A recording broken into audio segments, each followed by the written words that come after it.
Good morning. আমাদের প্রতিদিনের সকালবেলার আধ্যাত্মিক চর্চায় সবাইকে স্বাগত। আজকে বুধবার, আমাদের আবার গীতা পাঠের দিন।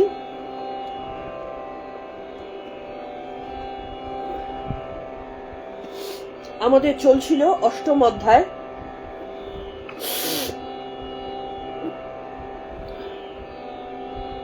এবং অষ্টম অধ্যায় আমাদের গতকাল 11 নম্বর শ্লোক অবধি পড়া হয়েছে। অষ্টম অধ্যায় মানে অক্ষর ব্রহ্ম যোগ। অক্ষর মানে যার ক্ষয় নেই, সেই পুরুষকে জানা, এবং ব্রহ্ম, অক্ষর ব্রহ্ম। তাহলে ব্রহ্ম কেমন, অক্ষর, এই কথাটার মাধ্যমেই বোঝানো হচ্ছে ব্রহ্ম কেমন, ব্রহ্মের রূপ কি, অক্ষর, তার ক্ষয় নেই। তাহলে শুধু ক্ষয় নেই এটুকুই কি ব্রহ্মের স্বরূপ? ব্যাস, আর কিছু নয়? না, ব্রহ্মের স্বরূপ জানতে গেলে যে সূক্ষ্মাতি সূক্ষ্ম অবস্থা নিজেকে তৈরি করতে হয়, কিভাবে তাকে জানা যায়, এই কথা ভগবান শ্রীকৃষ্ণ অর্জুনকে বোঝাচ্ছেন।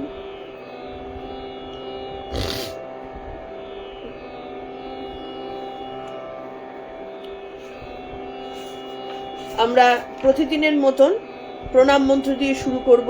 পুরনোটাকে একটুখানি মন্থন করব, তারপরে আবার যতটা পড়া হয়েছে শ্লোকগুলো পড়ে আমরা পরবর্তী শ্লোকে চলে যাব।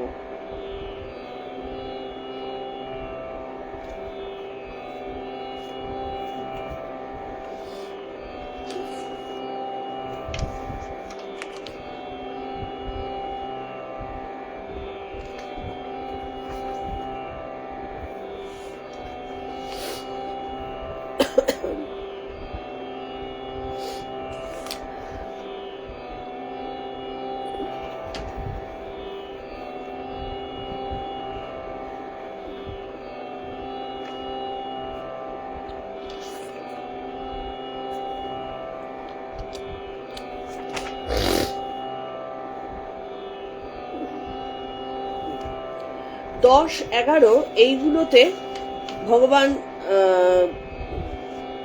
কিভাবে প্রাণ যোগীরা ত্যাগ করে থাকেন সেই প্রসঙ্গে কথা বলেছেন। এবং যোগীরা যখন যোগ বলের দ্বারা শরীর থেকে তাদের সূক্ষ্ম দেহকে বের করে দেন, একটা ঝোড়ো পাতার মতন তারা যখন এই দেহকে ত্যাগ করেন, তখন তাদের কিরকম অবস্থা হয়, কি হয়, এই সমস্ত বিষয়গুলো আমরা 10 নম্বরে পড়েছি। 11 নম্বরে অক্ষর পুরুষ কাকে বলে, এবং অক্ষর পুরুষকে পেতে গেলে কিভাবে ওম মানে শব্দ ব্রহ্ম, যে সেই শব্দ ব্রহ্মকে একাক্ষর শব্দ ব্রহ্ম উচ্চারণের মাধ্যমে কিভাবে আমাদের সর্ব ইন্দ্রিয়ের দ্বার রুদ্ধ করে আমাদের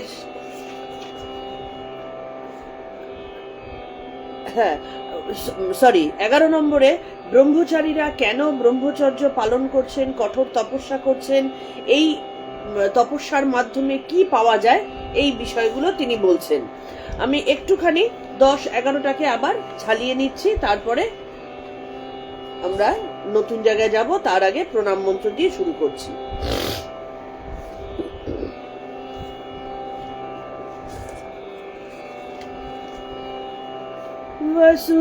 वसुदेवसुतं देवं कंसचाणूरमर्दनं देवकी परमानन्दं कृष्णं वन्दे जगद्गुरुं, कृष्णं वन्दे जगद्गुरुम्। ॐ श्री परमात्मने नमः। श्रीमद्भगवद्गीता अथाष्टमोऽध्यायः।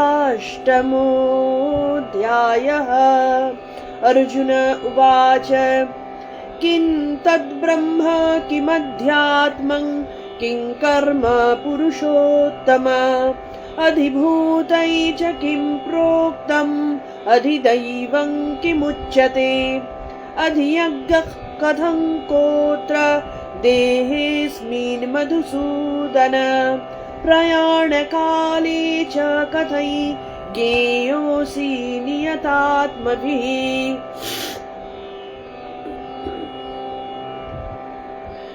श्रीभगवानुवाच अक्षरं ब्रह्म परमं स्वभावोऽध्यात्ममुच्यते भूतभावोद्भवो करो विसर्गः कर्म संज्ञितः अधिभूतं शरो भावः पुरुषश्चाधिदैवतम् अधियज्ञोऽहमेवात्र देहे देहभृतं वर अन्तकाले च मामेव स्मरन् मुक्त्वा कलेवरम् यः प्रयाति समद्भावै याति नास्त्यात्र संशयः ययौ वापि स्मरन् भावन् त्यजत्यन्ते कलेवरम् तन्तमेवैति कौन्तेय सदा तद्भावभावितः तस्मात् सर्वेषु कालेषु मामनुस्मर युद्ध च मय्यार्पितमनो बुद्धिर्मामे वैश्यस्य संशयम् अभ्यासयोगयुक्तेन चेतसा नान्यगामिना परमं पुरुषं दिव्यै याति पार्थानुचिन्तयन् कविं पुराणमनुशासितारम् अणोरणीयं समनुस्मरेद्यः सर्वस्य धातारमचिन्त्य रूपम् आदित्यवर्णं तमसः परस्त्यात् प्रयाणकाले मनसाचलेन भक्त्या युक्तो योगबलेन चैव भ्रुवोर्मध्ये प्राणमावेश्य सम्यक् स तं परमं पुरुषमुपैति दिव्यम्।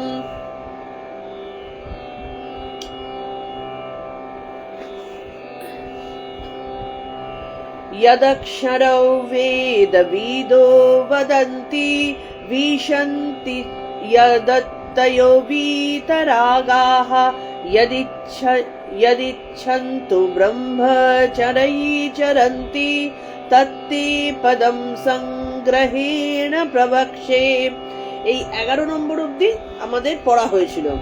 তাহলে এই 10 আর 11তে আমাদের কি বলা হয়েছিল যে ঈশ্বরকে কি করে জানা যায়, যিনি বাক্য ও মনের অতীত, তাকে জানার উপায়টা কি?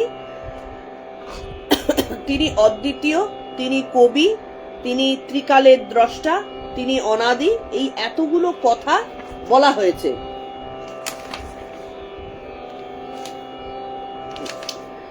এবার এখানটাতে এটাও বলা হয়েছে যে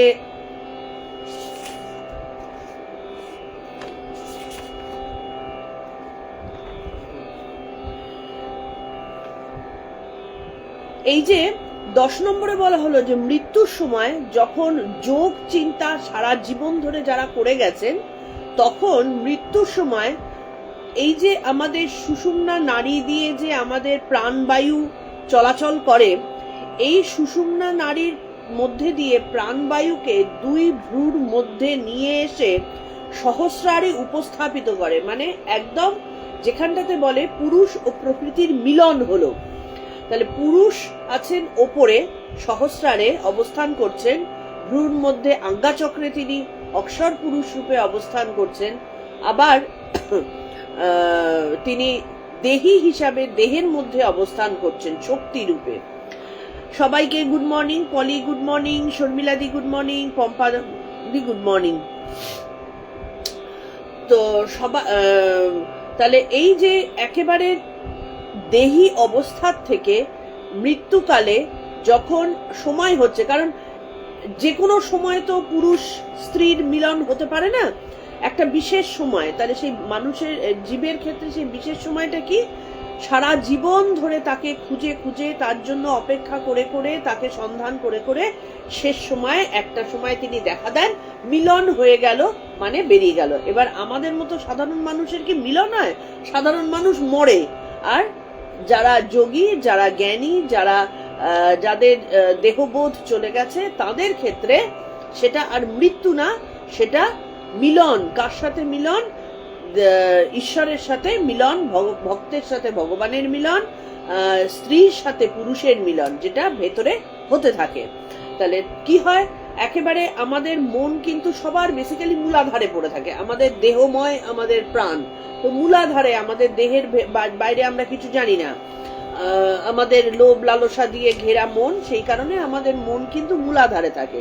সেই মূলাধার থেকে যে 7টা চক্র রয়েছে, মণিপুর, মূলাধার, স্বাধিষ্ঠান, মণিপুর, অনাহত, বিশুদ্ধা এবং আজ্ঞা, এই পরপর পরপর সেই প্রাণবায়ু গিয়ে 2 ভ্রুর মধ্যে যখন প্রতিষ্ঠিত হলো, তখন গিয়ে পুরুষ এবং নারীর মিলন ঘটছে।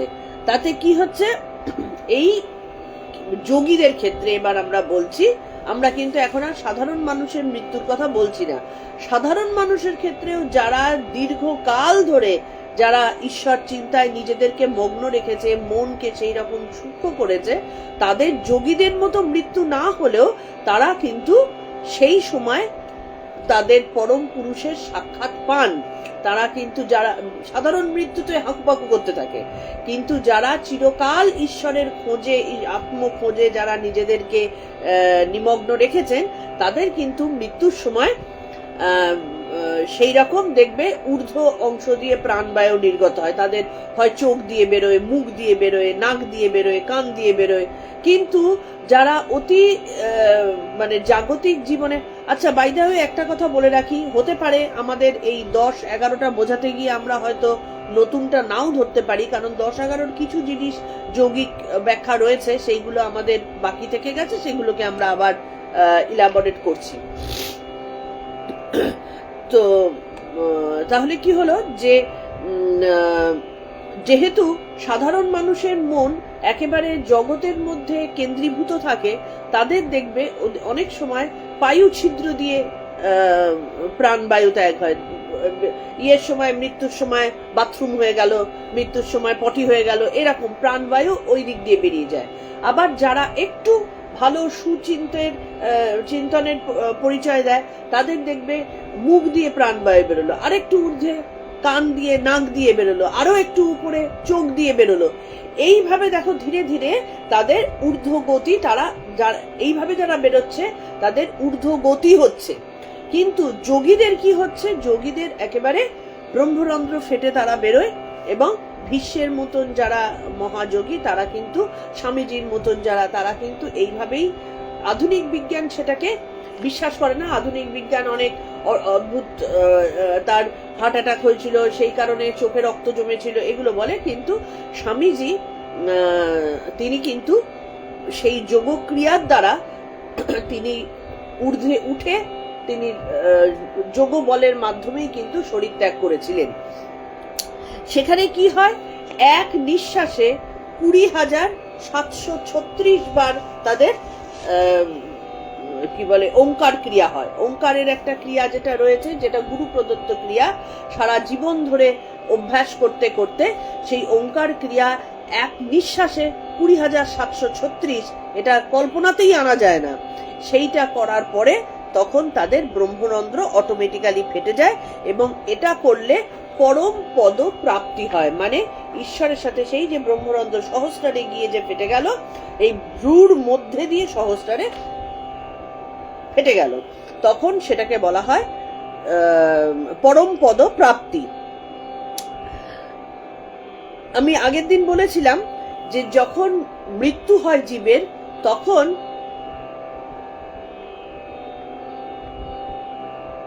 হ্যাঁ, শর্মিলাদি যেটা বলছো, এইগুলোই কিন্তু মহাযোগীদের হয়ে থাকে। তারা এইটা করতে পারেন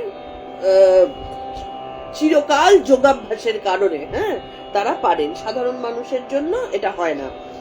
তো যাই হোক, এবার আমরা বলেছিলাম যে জীব মৃত্যুকালে কি হয়, সূক্ষ্ম শরীর নিয়ে গমন করে। সূক্ষ্ম শরীরে কি আছে, পরলোকে গমন করে। মানে পরলোক মানে পরবর্তী লোক। আমার সারা জীবনের এই যে চিন্তার কি, আমরা নিজেকে কিভাবে তৈরি করলাম, হ্যাঁ, চিন্তার যে ব্যাপারগুলো নিয়ে আমরা থাকলাম, ভোগের মধ্যে থাকলাম, নাকি সাধনার মধ্যে থাকলাম, নাকি সৎপথে থাকলাম, নাকি কুপথে থাকলাম, এইটার উপর ডিপেন্ড করে আমাদের পরবর্তী অবস্থান ডিপেন্ড করে। এবং এই পরবর্তী অবস্থানে যখন যাচ্ছে তখন কিন্তু সে এই সংস্কারগুলো নিয়ে সে যায়, এগুলোর থেকে কিন্তু তার মুক্তি থাকে না। মুক্তি থাকে কাদের? একমাত্র যোগীদের, কারণ তাদের আর কোনো সংস্কার থাকে না, বা সেই রকম ভক্তের তাদের আর কোনো সংস্কার থাকে না। তারা একেবারে ঈশ্বরের জন্য একেবারে নিজেকেই শুধু নিয়ে যায়, তার সাথে আর কোনো পিছুটান নিয়ে যায় না, এবং কর্ম অনুসারে পরলোকে ফল ভোগ করে, ওই যে কি বলে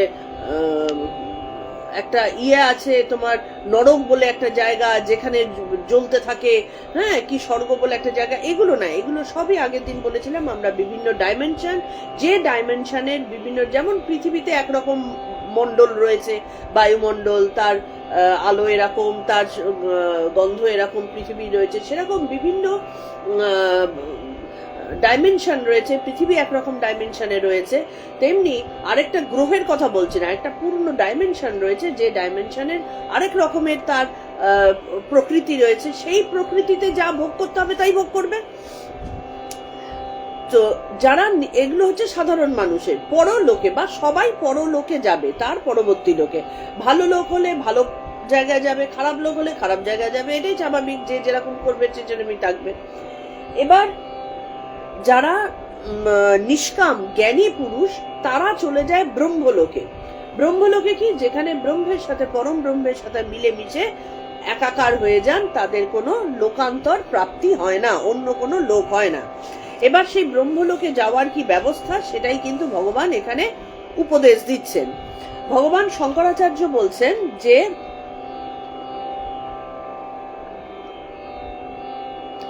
জীবন মুক্ত পুরুষ যিনি, যারা এই পৃথিবীতে থাকা অবস্থাতেই যাদের জীবন মুক্তি ঘটে গেছে, তাদের কিন্তু মৃত্যুকালে দেহ থেকে শরীর বেরোচ্ছে এইরকম ব্যাপারটা থাকে না।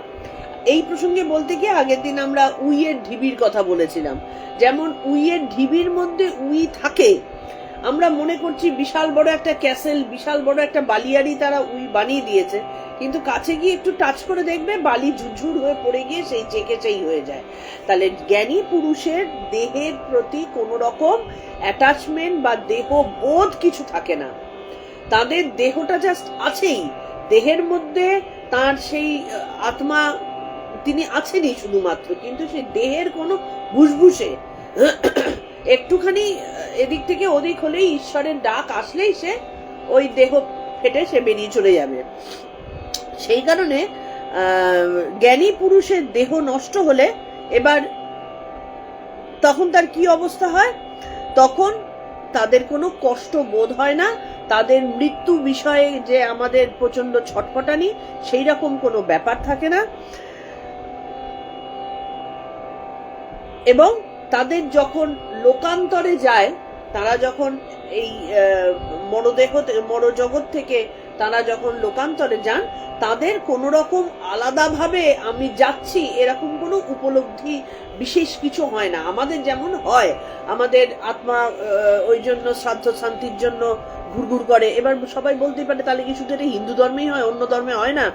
অন্য ধর্মেও হয়, সব জায়গাতেই হয়, তাদেরও হয়, কিন্তু আমাদের হিন্দু শাস্ত্র, হিন্দু ধর্ম যেহেতু দীর্ঘকাল ধরে এ সমস্ত চর্চা করে, ভূত ভবিষ্যৎ সম্পর্কে খুব ভালো জ্ঞান তাদের মধ্যে চলে এসেছিল, তারা জানেন যে কি করলে কি করতে হয়, তারা এখন আর অন্যান্যরা এখনো জানে না।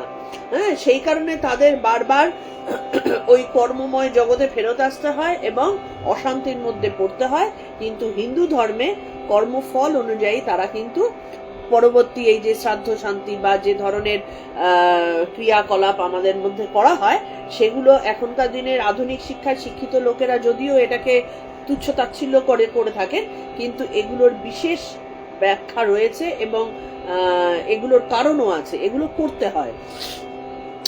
তাহলে কি করছেন যে ওই যোগীদের দেখা যায় দেহ মন প্রাণ সমস্তই ব্রহ্মময় হয়ে গেছে, এবং এই জীবন মুক্ত পুরুষের সেই রকম কোনো দেহ ত্যাগ করছে এরম ব্যাপার থাকে না, তারা জাস্ট মিশে যান, চলে যান, বেরিয়ে যান, তাদের আর কিছু থাকে না, সব কিছু ছেড়ে ছুড়ে দিয়ে তারা মিশে গেলেন। এই হচ্ছে তাদের জীবনের থেকে তারা চলে যাওয়ার বিষয়। এবার সাধারণ সূক্ষ্ম দেহ যেটা, তাদের সূক্ষ্ম দেহ বেরিয়ে গেল, বেরিয়ে গিয়ে ব্রহ্মলোক প্রাপ্তি হয়ে গেল। এবার সাধারণ সূক্ষ্ম দেহের কি হয়? সাধারণ সূক্ষ্ম দেহ প্রাকৃতিক নিয়মের অধীন।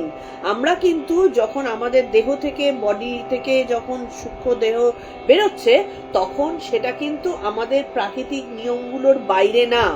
তার মধ্যে লোভ, মোহ, চাহিদা, হ্যাঁ, রাগ, দ্বেষ, আবার যারা ভালো তাদের মধ্যে সুকৃতি, হ্যাঁ, সুন্দর গুণাবলী, তাদের মধ্যে সুন্দর মন, এই সমস্ত কিছুগুলো কিন্তু থাকে। প্রাকৃতিক যে গুণ, যে নিয়ম, সেগুলো তার মধ্যে থাকে। কিন্তু যোগীদের কিন্তু কোনো প্রাকৃতিক গুণাবলীর দ্বারা তারা বাঁধা থাকেন না, সেই কারণেই তারা বেরিয়ে যেতে পারেন।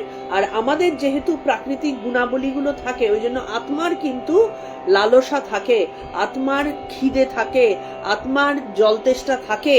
তাদের কিন্তু এবার তারা ওই ঢকঢক করে জল খাচ্ছে ওরকম খায় না, তারা ওই সূক্ষ্ম দেহে সূক্ষ্মভাবে ঊর্জাটা নেয়, ঊর্জা নিয়ে নেয়। ওই জন্য যখন সাধ্য শান্তি করা হয়, আমরা বলি কই আত্মা এসে তো খাবারটা খেলো না, কি এই খাবারটা তারা কি খাবে না? তারা কিন্তু এই খাবারটার স্থূলত্বটা নেবে না, স্থূল দেহ তো নয় যে স্থূলত্বটা নেবে, তারা সূক্ষ্ম দেহ। তাহলে সূক্ষ্ম দেহে প্রত্যেকটা জিনিসের ঊর্জা আছে, একটা বইয়েরও ঊর্জা আছে, একটা জলেরও ঊর্জা আছে, একটা ভাতের কণারও ঊর্জা আছে। সেই ঊর্জাটা তারা গ্রহণ করে, সেই ঊর্জাটা গ্রহণ করে তারা তৃপ্ত হয়। সেই কারণেই শান্ত শান্তির দরকার হয়। তার মানে কি, তাদের প্রাকৃতিক সমস্ত গুণাবলীগুলো তাদের মধ্যে থেকে যায়, প্রাকৃতিক নিয়মের অধীন তারা থেকে যান। তো কিন্তু এটাও সত্যি কথা, এই যে সাধারণ সূক্ষ্ম দেহ, এই সাধারণ সূক্ষ্ম দেহের মধ্যেই কিন্তু ওই ব্রহ্মাণু আছে। তারা এখনো প্রাকৃতিক নিয়মের বাইরে যেতে পারেননি ঠিকই, কিন্তু যা যোগীর আছে, যা ব্রহ্মের আছে, সেই অণু কিন্তু এই সাধারণ দেহেও রয়েছে, সাধারণ সূক্ষ্ম দেহেও রয়েছে। শুধু অজ্ঞানতার পরতে এবং আমাদের প্রাকৃতিক নিয়মের অধীন হয়ে সেই ব্রহ্মাণুর সন্ধানটা তারা এখনো পায়নি, এটাই যা পার্থক্য। তো যোগীদের ক্ষেত্রে এবার কি হয়, মানে আমরা শুধু ডিফারেন্স করছি, যোগীদের কি হয় আর সাধারণ দেহের কি হয়, এই দুটো পার্থক্য আমরা করছি। যোগীরা সারা জীবন ভর তারা ক্রিয়া করে গেছেন, তারা সারা জীবন ভর যোগ ক্রিয়ার মাধ্যমে নিজেদের দেহকে তুচ্ছ জ্ঞান করে, তাদের অন্তরকে সূক্ষ্মাতি সূক্ষ্ম করে ব্রহ্মাণুর সন্ধান তারা করে গেছেন, এবং কিছু কিছু ক্ষেত্রে তারা সাকসেসফুল হয়েছেন, আর কিছু ক্ষেত্রে প্রায় সাকসেসফুল হওয়ার মুখে তারা চলেই গেছেন, এইরকম একটা ব্যাপার আর কি।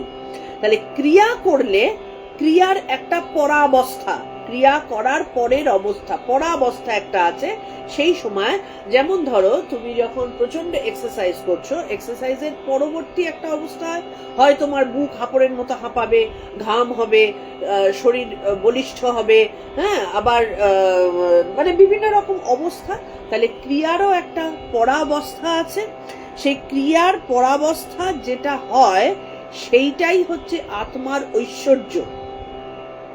ক্রিয়ার পরে যেমন আমরা এক্সারসাইজ করার পরে আমাদের দেহ সুগঠিত হলো, পেশি দৃঢ় হলো, শরীর স্বাস্থ্য একদম শক্তপোক্ত হলো, এইটা যেমন ঐশ্বর্য, শরীরের ঐশ্বর্য, কারণ আমি শরীর নিয়ে সাধনা করেছি। ক্রিয়াতে আমি যে সাধনা করেছি, সেইখান থেকে যা পাওয়া যায় সেটাই হচ্ছে আত্মার ঐশ্বর্য। জিনিসটা বোঝা গেল? শরীর দিয়ে আমরা যা পাচ্ছি তা শারীরিক ঐশ্বর্য, কসরত করে। তাহলে আত্মার আত্মক্রিয়া করে আমরা যা পাচ্ছি তা আত্মার ঐশ্বর্য। এই আত্মার ঐশ্বর্য যখন হচ্ছে, সেটাতে কি হচ্ছে, মন অন্যদিকে আর যায় না, মন একাগ্রচিত্ত হয়ে সমস্ত পাপ, যেহেতু একাগ্রচিত্ত, সেহেতু অন্য কোনো কিছু তাকে লালসা দিতে পারবে না, তার চাহিদা আনতে পারবে না, কারণ মন তো এক হয়ে গেছে। যে চাহিদার কারণে, যে ইন্দ্রিয়জ কামনার কারণে আমাদের ভেতরে পাপ সৃষ্টি হয়, সেই জিনিসটাই তো আর থাকলো না। তাহলে থাকলো না যেহেতু, তাহলে বাকি থাকলো কি? ব্রহ্মের মতো, ব্রহ্ম না, এখনো ব্রহ্ম হননি, ব্রহ্মের মতো সাধক ব্রহ্ম স্বরূপ হয়ে যান। ক্রিয়া যারা করে তারা যখন ধীরে ধীরে অভ্যাসের মাধ্যমে সেই ক্রিয়া যত সূক্ষ্মতা প্রাপ্তি হবে, ক্রিয়ার পরাবস্থা যত দৃঢ়তা প্রাপ্তি হবে, তত সাধকের মধ্যে ব্রহ্ম স্বরূপতা বাড়বে।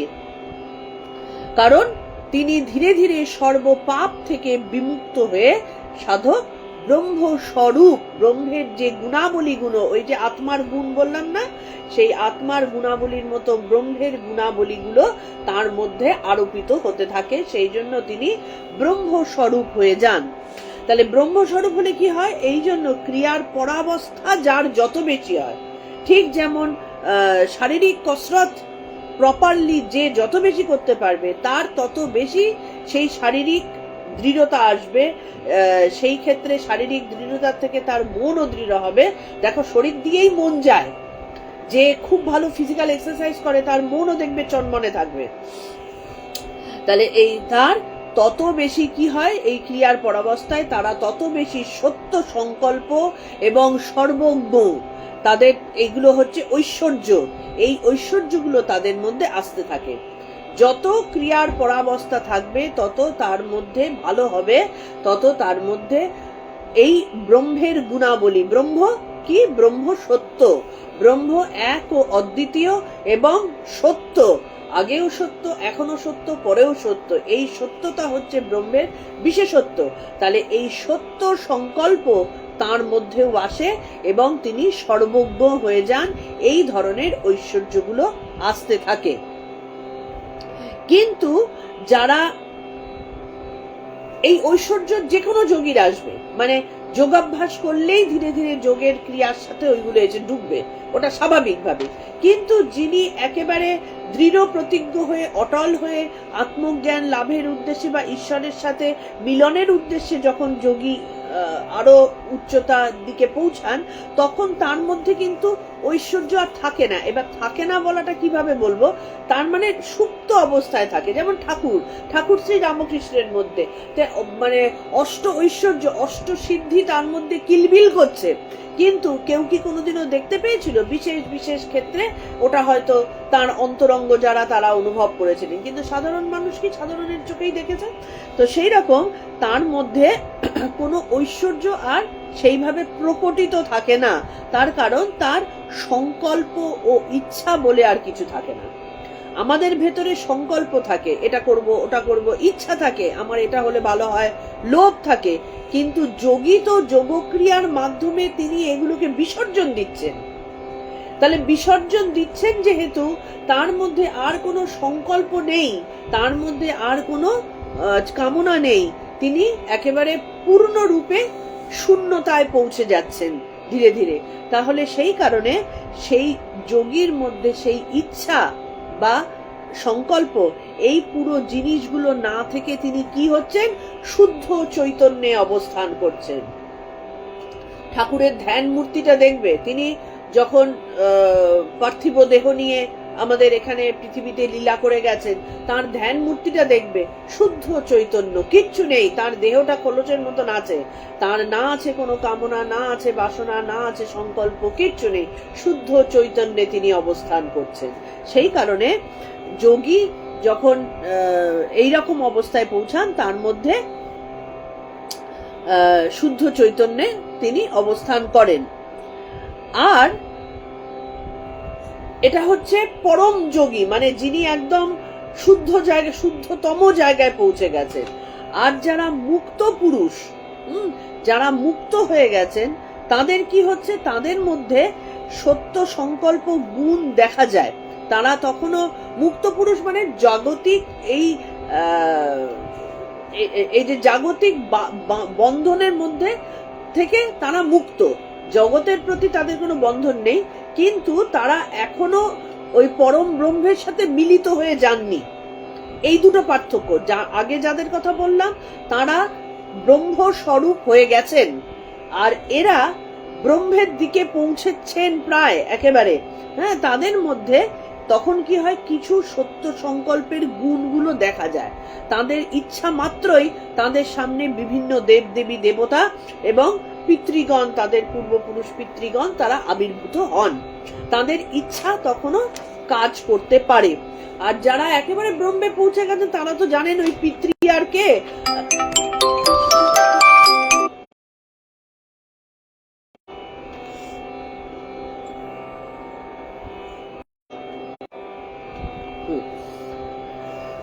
তো তারা জানেন যে তাদের পিতৃমাতৃ আর কে, তাদের তো সব মিলেমিশে একাকার, তাদের তো আর আলাদা করে পিতামাতা বা দেবদেবী দেবতা কিছু নেই, তাদের তো সব মিলেমিশে একাকার হয়ে গেছে। আর যাদের তখনও একটু বাকি আছে আর কি, তাদের মধ্যে সেই সংকল্পের ক্ষমতা আছে এবং সংকল্প মাত্রে তাদের সামনে এরা আবির্ভূত হতে পারেন। কিন্তু হ্যাঁ, একটা কথা, মুক্ত পুরুষ কিন্তু কোনোভাবে গুণের দ্বারা চালিত নন, তারা কিন্তু গুণকে অতিক্রম করে থাকেন, গুণকে অতিক্রম করে ফেলেছেন। এরা কি করতে পারেন, এই মুক্ত পুরুষ যারা, তারা গুণকে অতিক্রম করে ত্রিগুণাতীতের জায়গায় গিয়ে তাদের যে সংকল্প, সেই সংকল্প অনুসারে তারা ইচ্ছা করলে জগতের ভালোর জন্য তারা আবার শরীর ধারণ করতে পারেন এবং শরীর ধারণ করে তারা জগতের বিভিন্ন উন্নতির কাজে, মানুষের কল্যাণে, জগতের কল্যাণে তারা নেমে আসতে পারেন। তাহলে এই হচ্ছে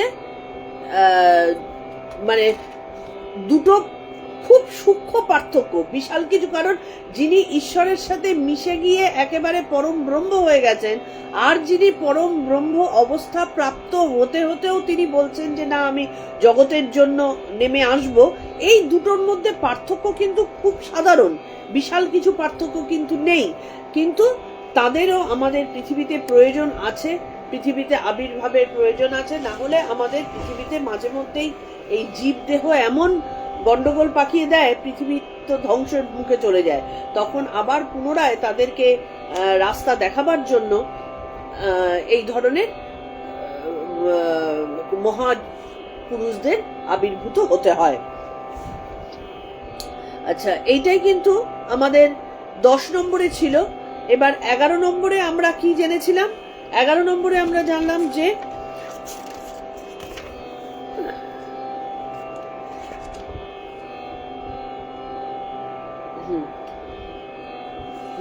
11 নম্বরে আমরা অক্ষর পুরুষের কথা জানলাম, এবং অক্ষর পুরুষকে জানার জন্য যোগী কি করছেন, যারা প্রথম থেকে শুরু করছেন তারা ব্রহ্মচর্য পালন করছেন, কেউ তারা ব্রহ্মচিন্তায় নির্বিকার থেকে অন্যদিকে মন না দিয়ে তারা কূটস্থে নিজেদেরকে অবস্থান করছেন এবং সদা সর্বদা ব্রহ্মচিন্তায় মগ্ন থেকে নিজেরাই ব্রহ্ম স্বরূপের দিকে নিয়ে যাওয়ার চেষ্টা করছেন, এবং ব্রহ্মের সাথে একাত্ম হওয়াই তাদের জীবনের লক্ষ্য। তাদের মধ্যে কোনো রাগ দেশ নেই, সকলের প্রতি সমভাবাপন্ন হন, সমচিত্ত, অবিচল চিত্ত। মানে যখনই মনের মধ্যে কোনো চাহিদা থাকবে, কামনা থাকবে, তখনই মনের মধ্যে ভয় আসতে পারে, কামনা থেকেই ভয় আসে। হ্যাঁ, কিন্তু যখন ব্রহ্মচর্য পালন করা হয় তখন তাদের মধ্যে অচঞ্চল চিত্ত, সমভাবাপন্ন চিত্ত, মানে যখন প্রচন্ড ভয়ের জিনিস হচ্ছে তখনও যা মন আছে, প্রচন্ড আনন্দের জিনিস হচ্ছে তখনও তাই মন আছে, এক রকম ভাবে সমভাবাপন্ন তাদের চিত্তকে তারা তৈরি করেন এবং নিজেদেরকে ব্রহ্মের সাথে অভেদ করবার দিকে তারা নিয়ে যান। এইটা আমাদের 11 নম্বর। এবং এরা কি করেন, শব্দ ব্রহ্মের চর্চা, শব্দ ব্রহ্মের সাধনা করতে থাকেন। এবং শব্দ ব্রহ্মের সাধনা দ্বারা, মানে আমরা শব্দ ব্রহ্ম কাকে বলেছিলাম, ওম, ঈশ্বরের একটা প্রতীক ওম, সেই ওম সাধনা দ্বারা পরব্রহ্মের উপলব্ধি করার চেষ্টা করেন এবং পরব্রহ্মের উপলব্ধি করে থাকেন। আমরা এই 11 অবধি পড়েছিলাম। এখন আমরা 12 আর 13 একসাথে পড়ব।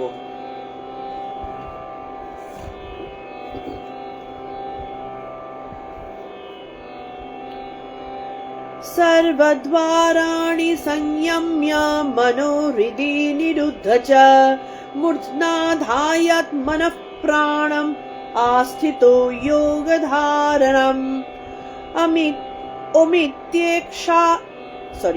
ओमित्येकाक्षरं ब्रह्म व्याहरन् मामनुस्मरम् यः प्रयाति त्यजन् देहं स याति परमां गतिम्। এই দুটো একসাথে আমরা পড়ব। সর্বদ্বারাণি সংযম্য মনোহৃদি নিরুদ্ধ চ মূর্ধনাধায়াৎ মনঃ প্রাণম আস্থিত যোগ ধারণম। এগুলো কিন্তু বুঝতেই পারছো একটু একটু যোগের কথা বলা হচ্ছে। ওমিত্যেকাক্ষরম ব্রহ্ম ব্যাহরণ মামনুস্মরণ ইয়ঃ প্রয়াতি ত্যজন দেহম স ইয়াতি পরমাম গতিম। তাহলে কি হলো? সর্বদ্বারাণি, সমস্ত ইন্দ্রিয়ের দ্বার। আমাদের পঞ্চ ইন্দ্রিয় যে, সেই পঞ্চ ইন্দ্রিয়ের দ্বার রয়েছে, চক্ষু কর্ণ নাসিকা জিহ্বা ত্বক, হ্যাঁ, তারপরে পায়ু পাদ উপস্থ, এই সব বহু দ্বার রয়েছে। তাহলে এই সমস্ত ইন্দ্রিয়ের দ্বার সংযম মানে সংযত করে মনকেও, মনকেও হৃদয়ে নিবদ্ধ করে। মন কোথায় থাকবে? মন কিন্তু যে আগে আমরা বলেছিলাম না, আমাদের প্রতিটা কোষের রন্ধ্রে রন্ধ্রে কিন্তু মন থাকে। তাহলে সেই মন, কারণ শ্বাসবায়ু তো আছে, স্মৃতি থাকলে মনও থাকবে। তো সেখানে মনকে সবকিছুর থেকে উঠিয়ে এনে শুধুমাত্র হৃদয়ে নিরুদ্ধ করে আটকে রেখে নিজের প্রাণকে মূর্ধনি মানে ভ্রু মূর্ধনি এইটাকে বলা হয়, ভ্রু যুগলের মধ্যে আধায় ধারণ করে, মূর্ধনাধায় মানে মূর্ধনির মধ্যে, মূর্ধা হচ্ছে টাগরা আর মূর্ধনি হচ্ছে এই ভ্রুয়ের মধ্যস্থল, এখানটাতে ধারণ করে যোগ ধারা নাম আত্ম সমাধিরূপ যোগে। তাহলে এখানে মনকে আমি আটকে রেখে নিরুদ্ধ করে, এই জায়গাটার পরে মন যাবেই না, নিরুদ্ধ করে প্রাণকে এখানটাতে আটকে রেখে, তাহলে মনকে এখানে আটকালাম, প্রাণকে এখানে নিয়ে গেলাম, আত্ম সমাধি যোগ রূপে স্থিত হয়ে ওম এই এক অক্ষর শব্দ ব্রহ্মে উচ্চারণ পূর্বক, ব্যাহরণ মানে উচ্চারণ পূর্বক, মাম অনুস্মরণ আমাকে স্মরণ করতে করতে দেহম ত্যাজন দেহকে ত্যাগ করে যিনি প্রয়াণ করেন তিনি পরমাম গতি ইয়াতি, তিনি পরম গতি প্রাপ্ত হন। তাহলে কি হলো? ভগবান ওই একই কথা আরেক রকম ভাবে বলছেন, আগেও একই ধরনের কথা বলেছেন। তাহলে যোগের কথাই এখানটাতে বলা হচ্ছে। যারা ভক্ত, তাহলে তাদের মধ্যে যোগ কোথায়? ভক্ত যারা পরম ভক্ত, তাদের ভেতরে ভক্তির মাধ্যমে যোগক্রিয়া ওই ফল্গু ধারার মতন তৈরি হতে থাকে, ভক্তির দ্বারা যোগক্রিয়া হয়ে যায়। ওই কারণে যোগ, ভক্তি বা কর্ম এই কোনো কিছুই কিন্তু একটা থেকে একটা আলাদা না।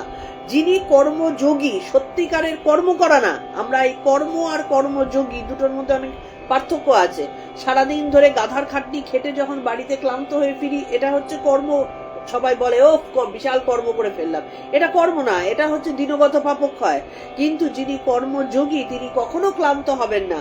তুমি এক একজনকে দেখবে যারা শুধু কাজ করতে ভালোবাসেন, তারা তাদের নিজেদের অজান্তেই কিন্তু অনেকটা কর্মযোগের দিকে এগিয়ে যান, নিজের জানার ইয়েতেই তাদেরও কিন্তু সেই একইভাবে কুণ্ডলিনী জাগ্রত হয়ে ঊর্ধ্বমুখী হতে থাকে। অ্যাকচুয়ালি সারা দিনের মধ্যে তোমরা যদি খেয়াল করো, আমাদের সবারই কিন্তু কুণ্ডলিনী বিভিন্ন সময় বিভিন্ন ওপর নিচ আপ ডাউন করে বলেই দেখবে এক একটা সময় অকারণ আমাদের হয়তো মনের মধ্যে অতিরিক্ত ভালোবাসা আসছে, অতিরিক্ত ভাবপ্রবণ হয়ে পড়ছি আমরা, আবার কোনো সময় অতিরিক্ত রাগী হয়ে যাচ্ছি, কোনো সময় ঈশ্বর চিন্তা করতে ভালো লাগছে, চুপ করে বসে ঈশ্বর চিন্তা ভালো লাগছে, আবার কোনো সময় শুধুই ঘুমাতে ভালো লাগছে। এই যে বিভিন্ন ধরনের ব্যাপারগুলো, এগুলো কিন্তু কুণ্ডলিনী শক্তির আপ ডাউনের জন্য হয়।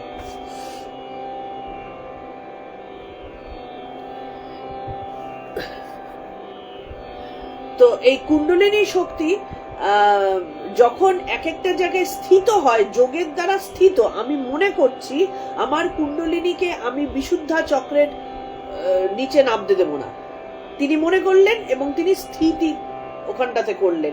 তার মানে কি তিনি অন্যান্য চক্রগুলোতে বা বিশুদ্ধ চক্রের ইয়েতে তিনি অলরেডি মানে দখল এসে গেছে, তিনি সেগুলোকে জয় করে ফেলেছেন, যেটা আমরা পারি না। আমাদের কখন বিশুদ্ধতে উঠছে, কখন অনাহততে যাচ্ছে, কখন মণিপুরে যাচ্ছে, আমরা আমাদের কন্ট্রোলের বাইরে। হ্যাঁ, কিন্তু যারা যোগী তারা তাদের মতন করে, নিজের মতন করে মনকে ও প্রাণকে চালনা করে থাকেন। তো সে কারণে বলছেন যে কি করে যোগী কি করবে, সমস্ত ইন্দ্রিয়কে সংযত করে। ইন্দ্রিয় সংযত আমাদের কারণ নেই, খেয়াল করে দেখো, আমরা যতই বলি আমাদের বার্ধক্যের কারণে, বয়সের কারণে, জরার কারণে কিছু ইন্দ্রিয় হয়তো আর সেই রকম কাজ করার মতন উপযুক্ত থাকে না, কিন্তু তার মানে এই নয় সেই ইন্দ্রিয় কন্ট্রোল হয়ে গেছে, না। জরা এসে আমাদেরকে গ্রাস করছে, সেই কারণে কিছু কিছু ইন্দ্রিয় সংযত হয়। লোভ হয়তো আর থাকলো না, জরা আসছে, আমার পেট সায় দিচ্ছে না, আমার আর মনটাতে অত ভালো লাগছে না, সেই কারণে আমি মাংসটা ত্যাগ করলাম, পাঁঠার মাংসটা, কি আমার হার্টের প্রবলেম হয়ে গেছে তাই ত্যাগ করলাম। এটার মানে সংযম নয়। সংযম মানে অন্তর থেকে, যাতে ভবিষ্যতেও আমি যদি এখন এই মুহূর্তে একটা যুবক দেহ পেয়ে যায়, যৌবন পেয়ে যাই, তাহলেও আমার সেটার প্রতি আর কোনো লালসা আসবে না। সেইটা হচ্ছে ত্যাগ বা সংযম। তাহলে সমস্ত ইন্দ্রিয় সংযত করে মনকে হৃদয়ে নিরুদ্ধ করে, মন কোথায় থাকবে? মন শরীরের কোনো অঙ্গে না, মনকে হৃদয়ে ধারণ করতে হবে, অনাহতে নিরুদ্ধ করে প্রাণকে, মন আর প্রাণের মধ্যে পার্থক্য আছে। প্রাণ হচ্ছেন কৃষ্ণ, যার কারণে সারা পৃথিবীতে এই জগৎ চলছে। প্রাণ সেই অন্তরে আছে বলেই কিন্তু আমরা এই জীব দেহ ধারণ করে আছি। এই প্রাণকে কি করতে হবে? ভ্রু যুগলের মধ্যে, মূলাধার থেকে, স্বাধিষ্ঠান থেকে, মণিপুর থেকে তুলতে তুলতে, একটা চক্রে চক্রের মধ্যে তুলতে তুলতে আমাদের প্রাণ কিন্তু যাতায়াত করে সুষুম্না দিয়ে। হ্যাঁ, আমাদের এই শিরদাঁড়ার ভেতরে, তো চক্রগুলোও কিন্তু এই শিরদাঁড়ার মধ্যেই রয়েছে। তাহলে এই বিভিন্ন চক্রগুলো থেকে উঠতে উঠতে যখন হৃদয়ে নিরুদ্ধ করে প্রাণকে ভ্রু যুগলের মধ্যে ধারণ করে, ভ্রু যুগলে গেল, একটুখানি চোখ বন্ধ করলাম, মনে করলাম, আবার ঝপ করে চলে গেল। খেয়াল করে দেখবে, চোখ বন্ধ করে তুমি ভ্রুর দিকে যদি তাকানোর চেষ্টা করো, তোমার কিছুক্ষণ বাদে মাথা ধরে যাবে, হ্যাঁ, চোখ টনটন করবে। আর যদি সেটাও না হয়, আমি ভাবছি চোখটাকে উপরে তুলে আছে, কিন্তু মন চতুর্দিকে থাকে, কিছুতেই ভ্রু যুগলের মধ্যে থাকে না। একদম ভ্রু যুগলের ভেতরে যদি থাকে, দেখা যায় সেই ভ্রু যুগলের মধ্যে একটা গুহা আছে, অন্ধকার গুহা আছে। সেই গুহার ভেতর দিয়ে ঢুকতে হয়, যোগী সেটা করেন, যোগাভ্যাসে সেই জিনিসগুলো হয়।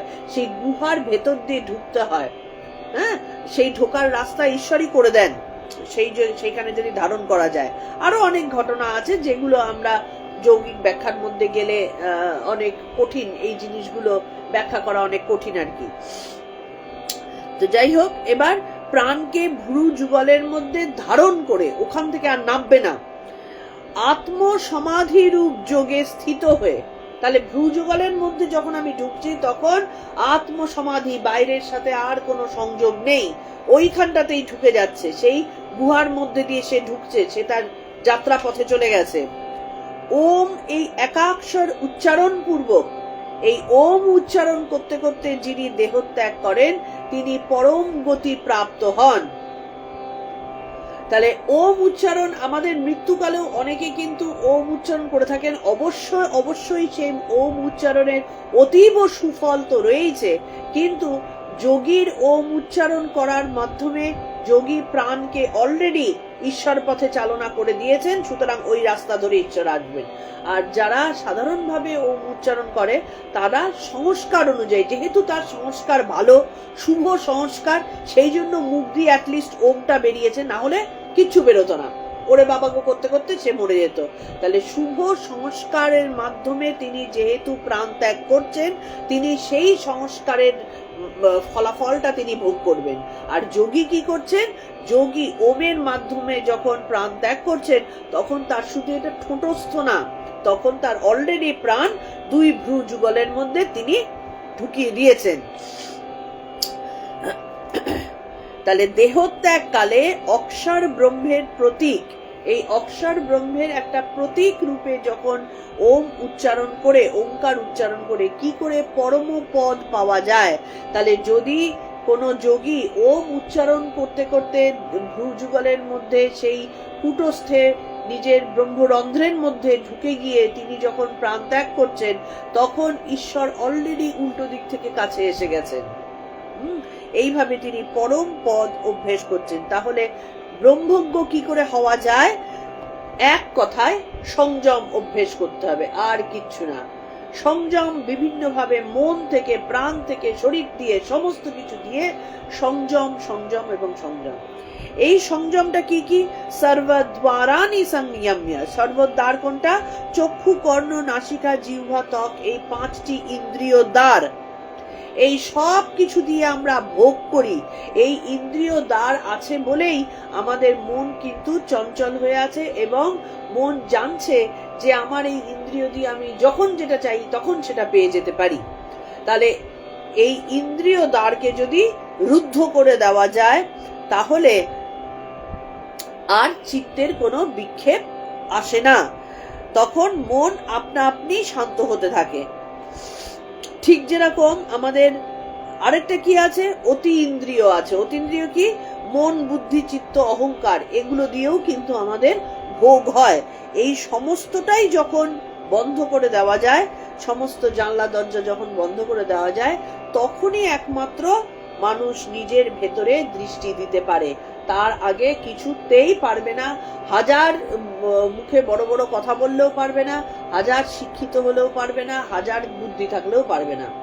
একমাত্র সমস্ত ইন্দ্রিয় দ্বারকে রুদ্ধ করে নিজের ভেতরে যখন দৃষ্টি দেবে, তখনই একমাত্র সেই জিনিস প্রকাশিত হবে ধীরে ধীরে। তাহলে এখানে বলছেন বাইরের জগতের সাথে আর কোনো সম্পর্ক নেই, পুরোটাই অন্তরে চলে যাচ্ছে। এবার বলছেন আদর্শ মৃত্যু কিভাবে হয়? প্রথমত ইন্দ্রিয় দ্বারগুলোকে অবরুদ্ধ করতে হবে, মনকে হৃদয়ে নিরুদ্ধ করতে হবে, মূর্ধি আধায় প্রাণম মানে প্রাণবায়ুকে ভ্রুযুগলের মধ্যে প্রবেশ করাতে হবে এবং সেখানে আজ্ঞাচক্রে স্থাপন করতে হবে। এই অবস্থাকে বলে যোগে স্থিত হওয়া। যোগে স্থিত হয়ে ব্রহ্মরন্ধ্রের সাথে, এবার আগামীকাল আমরা ব্রহ্মরন্ধ্রের সাথে এই যোগে স্থিত হওয়ার সম্পর্কটা কি, এটা আমরা যৌগিক ব্যাখ্যা করব। কারণ আমাদের সুষুম্না নাড়ি, এটা কিন্তু একদম অ্যানাটমি। সুষুম্না নাড়ি কি করে আমাদের পেছন দিক দিয়ে গিয়ে কোনটা দুটো ভাগে ভাগ হয়ে যায়, একটা আজ্ঞা চক্রে যায়, হ্যাঁ, এইখানটাতে দুটো ভাগে ভাগ হয়ে আজ্ঞা চক্রে চলে আসে, আরেকটা উপরের দিকে যায়। এগুলোর মধ্যে সম্পর্কটা কি, আমি যেটুকু পারবো সেইটুকুকে ব্যাখ্যা করব। আজকে আর এই ব্যাখ্যাটা সম্ভব নয়। তাহলে আমরা শুধু এইটুকু জানবো যে এই যোগে স্থিত অবস্থায় মনের সমস্ত শক্তিকে সংহত করে, এই হচ্ছে কুণ্ডলিনী শক্তি। প্রচন্ড শক্তির আগে মানসিক শক্তি, ধৈর্য শক্তি, শারীরিক শক্তি, নড়বড়ে শরীরে ওই শক্তি আসে না।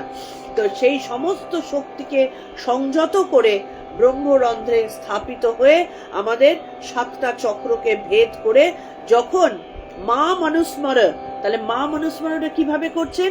তিনি পূর্ণ ঈশ্বরকে তিনি মনে করতে পারছেন না, কিন্তু তার প্রতীক, তাকে ক্ষুদ্র রূপে প্রতীক রূপে তাকে ওম উচ্চারণ করতে করতে তাকে অনুসরণ করছেন এবং ধ্যানে মগ্ন হচ্ছেন।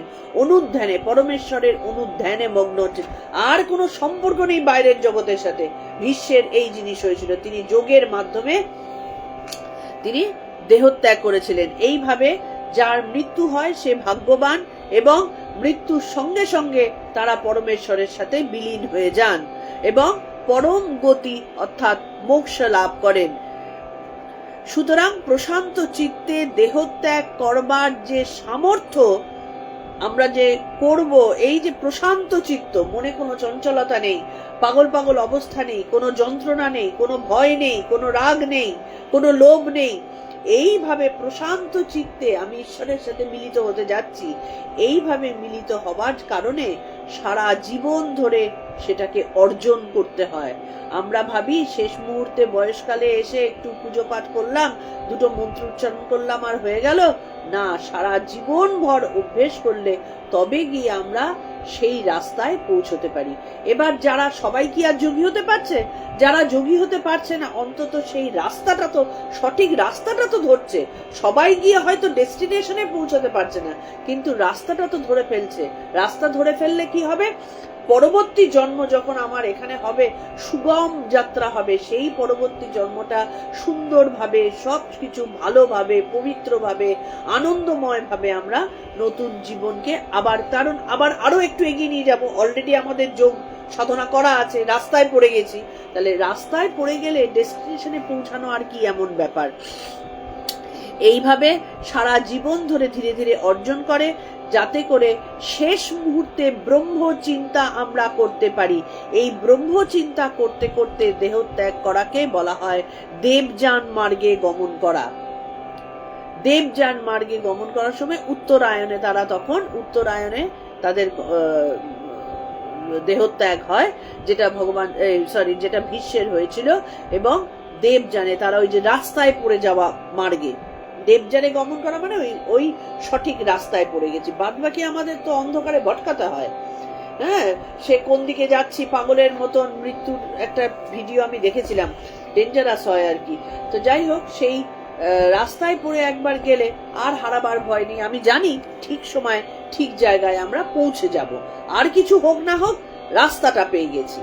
তাহলে সেই কারণে সারা জীবন ভর আমাদেরকে এই অভ্যাসটা করতে হবে। আলটিমেটলি অভ্যাস যোগের কথা বলা হলো এবং সংযমের কথা বলা হলো। এই দুটো দিয়েই কিন্তু আমাদের রাস্তা খুঁজে বার করতে হয়। টর্চ যেরকম, যে টর্চ দিয়ে আমরা অন্ধকার থেকে আলোর দিকে যাব, সেই টর্চটা হচ্ছে ওই অভ্যাস এবং সংযম। আজকে তাহলে আমরা 11 আর 12টা জানলাম। এই দুটো মিলেই কিন্তু 12 আর 13 অব্দি আমরা পড়লাম। আগামী দিন থেকে আমরা 14 নম্বর থেকে পড়বো। একটা কথা ভুল বলেছিলাম যে আমরা আগামীকাল তো আমাদের বৃহস্পতিবার, মায়ের কথা পড়বার দিন। তাহলে মায়ের কথায় যাব। আচ্ছা, একটা কথা আমরা একটু তোমাদের কাছে আলোচনার দিকে যাই। মানে আমরা যেমন দেখো, আমাদেরও তো সময় খুব অল্প, আমরা অনেকটাই জীবনের সময় পার করে ফেলেছি, অন্তত আমার দিক থেকে। অনেকে হয়তো অল্প বয়সীরাও আছে, তারা ভাগ্যবান। কিন্তু যারা মোটামুটি মধ্যবয়সে চলে এসে এই সমস্ত জায়গায় আছে, আমাদের কাছে সময় তো ধীরে ধীরে শেষ হয়ে আসছে, অথচ অনেক কিছুই হয়নি। তো সপ্তাহে 7টা দিনে আমার খুব এখন মনে হয় কম আর কি, অনেক কিছু হচ্ছে না। তো আমরা এখন যেমন সপ্তাহে 3 দিন গীতা অনুশীলন করছি। আমাদের তো গীতার দেখো 8 নম্বর চ্যাপ্টারটা খুব বেশি বড় চ্যাপ্টার নয়, 8 নম্বর চ্যাপ্টারটা প্রায় আমরা একদিকে চলে এসেছি। তো আমরা কি একটা দিন এই গীতার ইয়ের থেকে কমিয়ে, মানে সোম মঙ্গল বুধ যেমন আমরা গীতা অনুশীলন করছি, তেমনি সোম মঙ্গল গীতা করে বুধবারটাকে আমরা কি স্বামীজির কথায় আসতে পারি? স্বামীজিকে না জানলে কখনোই ভগবান শ্রী রামকৃষ্ণকে জানা যায় না। স্বামীজিকে না জানলে ভারতবর্ষকে জানা যায় না। স্বামীজিকে না জানলে হিন্দুত্বকে জানা যায় না। আমরা হিন্দু এবং ভারতবাসী হিসাবে স্বামীজিকে জানাটা বিশেষ প্রয়োজন। তো স্বামীজিকে জানবার চেষ্টা করতে পারি? তোমরা যদি হ্যাঁ বলো, তাহলে আমরা ধীরে ধীরে, কবে করতে পারবো বলতে পারছি না, যেমন করে ধীরে ধীরে একটা একটা করে আমরা শুরু করেছি, আর শুরু করলে রাস্তা ঠিকই বেরিয়ে যায়, ঠিক তেমন ভাবেই স্বামীজিকে জানাটাকেই আমরা, স্বামীজিকে পড়াটাকে আমরা শুরু করতে পারি। বিশেষ প্রয়োজন বলে আমার মনে হচ্ছে। স্বামীজিকে না জানলে এই জীবনে ভারতবাসী হিসাবে অপূর্ণতা থেকে যায়, মানুষ হিসাবে তো অনেক পরে তৈরি হব। যদি তোমরা বলো, তাহলে আমরা স্বামীজিকে জানার কথা একটু একটু করে করব। এবং যখন স্বামীজিকে জানবো, তখন আমার সবার কাছে রিকোয়েস্ট, ওই একটা দিন, হ্যাঁ, সেটা যেদিনই হোক, বুধবার হোক কি রবিবার হোক, আমরা ডেটগুলোকে এদিক ওদিক সফল করে নেব। যদি রবিবার হয় রবিবার, ইয়াং জেনারেশনকে, ছেলেদেরকে বিশেষ করে একটুখানি জবরদস্তি স্বামীজির কথা শুনবার দিকে একটু জোর তোমরা করবে। যদি রবিবার সম্ভব হয় তাহলে রবিবারে করব, তখন আমরা একটা করে এগিয়ে নেব। হ্যাঁ, তখন হয়তো মানে যেমন যেমন আমরা শনি রবি ঠাকুরের কথা পড়ছি, সেখানটাতে আমরা সোম মঙ্গল হয়তো ঠাকুরের কথা পড়লাম, বৃহস্পতি শুক্র মায়ের কথা বললাম। হ্যাঁ, এরকম করে একটা একটা করে পিছিয়ে নেব। মোট কথা গীতাকে আমরা একদিন কম করে একটা দিন আমরা স্বামীজির কথা পড়বো। হ্যাঁ, কারণ গীতা অনেকটা তো আমরা এগিয়েছি একটু একটু করে, সেগুলো চিন্তনেরও প্রয়োজন আছে।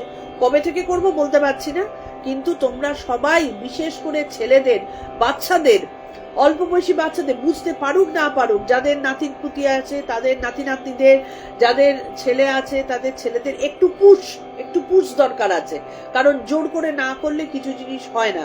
তো স্বামীজির দিনটাতে অন্য কোনো দিন শুনতে হবে না, স্বামীজির কথা যখন আলোচনা হবে সেই দিনটাতে একটুখানি ব্যবস্থা করতে হবে।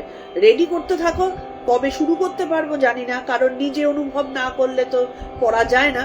তো সেই যেমন কথামৃত পড়ছি, তেমনি স্বামীজির পুরো জিনিসটা আমরা আলোচনা শুরু করতে পারি। কারণ স্বামীজির কথাও যথেষ্ট কঠিন, বোঝা যথেষ্ট কঠিন। ধীরে ধীরে আমরা সেই আলোচনার দিকে আসবো। তাহলে আজকে প্রণাম মন্ত্র দিয়ে শেষ করছি, কারণ আমাদের অনেক কিছু পড়বার আছে। আমার মনে হয় দেখো, আমরা না পড়েছি বেদ বেদান্ত, না পড়েছি আমরা উপনিষদ, কিছুই আমরা পড়িনি, আমাদের প্রচুর বাকি। হ্যাঁ, একটু পরিশ্রম করে জিনিসগুলো যদি ধীরে ধীরে একটু উপলব্ধিতে আনতে পারি, হ্যাঁ, যতটা সম্ভব আর কি। যাই হোক, ओम तत्सदिति श्रीमद्भगवद्गीतासु उपनिषत्सु ब्रह्मविद्यायां योगशास्त्रे श्रीकृष्णार्जुनसंवादे अक्षरब्रह्मयोग नाम अष्टमोऽध्यायः। ओम श्रीकृष्णार्पणमस्तु। ओम श्रीकृष्णार्पणमस्तु। ओम श्रीकृष्णार्पणमस्तु। ভালো থেকো সবাই, আমার পরের দিনের নোটিশের জন্য অপেক্ষা করো।